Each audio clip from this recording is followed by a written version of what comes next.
आप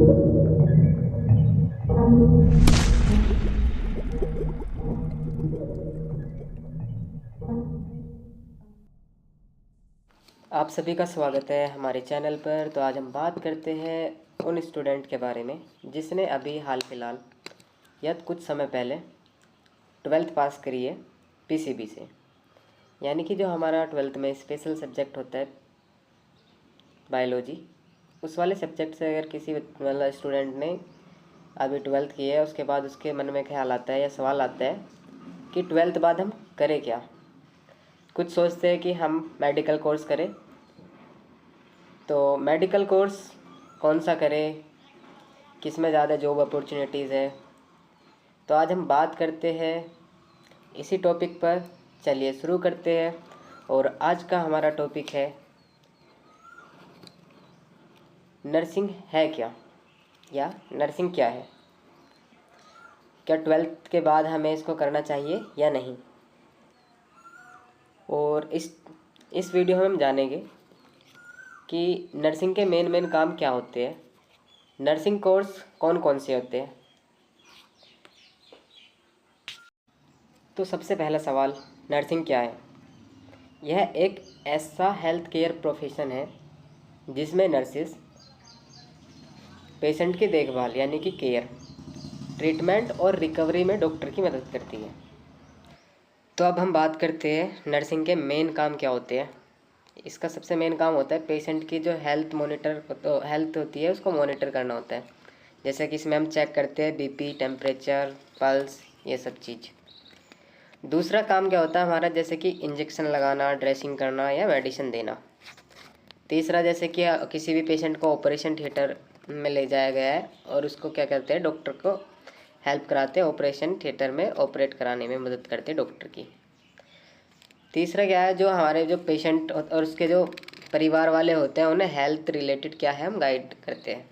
अब हम बात करते हैं नर्सिंग कोर्सेज़ के बारे में।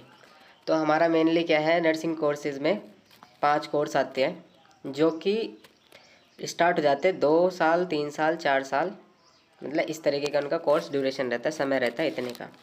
तो हम बेसिक लेवल कोर्स की बात करें तो हमारा आता है पहले नंबर पर ANM, जो कि हमारा 2 साल का है। दूसरे नंबर पर आता है मिड लेवल डिप्लोमा, जो होता है वो होता है हमारा GNM, ये हमारा 3 साल का होता है। और चौथे साल का जो हमारा 4 साल का होता है वो होता है ग्रेजुएट डिग्री वाला क्या, BSc नर्सिंग। BSc नर्सिंग करने के बाद या जीएनएम करने के बाद अगर हम अपना और जो एजुकेशन लेवल है उसको बढ़ाना चाहते हैं तो हम पोस्ट बेसिक BSc भी कर सकते हैं, जो कि हमारी 2 साल की रहती है। उसके बाद हम क्या कर सकते हैं, MSc नर्सिंग कर सकते हैं, जो हमारी 2 साल की होती है। क्या एक स्पेशलाइजेशन फील्ड हो जाता है इसके बाद में, कि अगर कोई भी सब्जेक्ट को हमें स्पेशलाइजेशन मतलब स्पेशलिस्ट बनना है उस चीज़ के सब्जेक्ट का, तो हम उसको कर सकते हैं।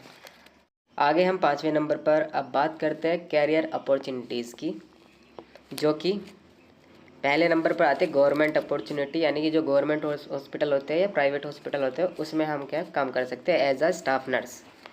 दूसरा क्या है, एम्स में, यानी कि जो हमारे सेंट्रल गवर्नमेंट के हॉस्पिटल, एम्स हो गया, एम्स दिल्ली, जितने भी एम्स हो गए उसमें कर सकते हैं। आर्मी हॉस्पिटल में जा सकते हैं, किसी भी NGOs के उसमें जा सकते हैं, या फिर हम एक हमारे लिए अच्छा ऑप्शन होता है अब्रॉड जाने का।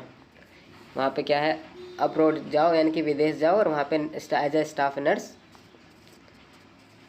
बनकर काम करो, ठीक है। और तीसरे आगे हम बात करते हैं यानी कि टीचिंग और रिसर्च फील्ड में आ जाता है इसका।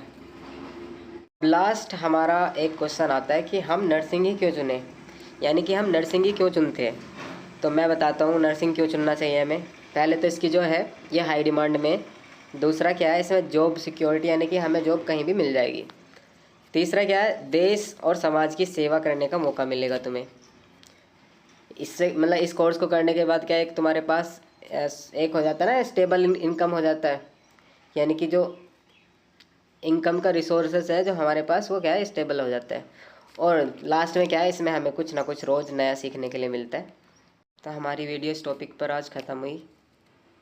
अगर तुम्हें कुछ भी मतलब कुछ भी कोर्स से रिलेटेड, कॉलेज से रिलेटेड, मेरठ के कुछ भी अगर पूछना है तो मेरे को कमेंट कर सकते हैं बेझिझक। मैं आप सबके कमेंट पढ़ता हूँ और आपके मतलब जवाब ज़रूर दूंगा। कुछ भी मतलब पूछना हो कोर्स से रिलेटेड, एडमिशन प्रोसेस, फीस कितनी है, प्लेसमेंट कैसा है, जॉब अपॉर्चुनिटी कहाँ कैसी कहाँ करने के लिए मिलती है, ठीक है। तो आप सभी का जवाब मैं कमेंट पढ़ के दे दूँगा आपको। धन्यवाद।